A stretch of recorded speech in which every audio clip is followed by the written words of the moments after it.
And I'm here with Karen, and she's going to talk about this business and how she feels in this event.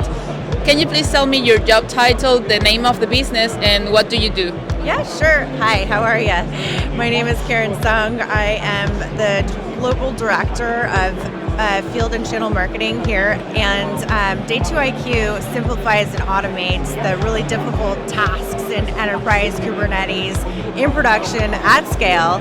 And as a cloud-native pioneer with over a decade of experience, we work with global customers like BMW and the DoD, just to name a few.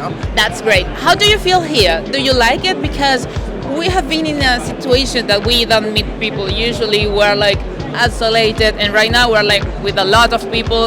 It's very warm. How do you feel? Do you like the experience? Do you feel confident, comfortable, or are you a bit scared? How do you feel now? I think we feel good. We're excited to be back to live events. You know, it's been a really long time. I mean, I can't believe how many people are out here right now.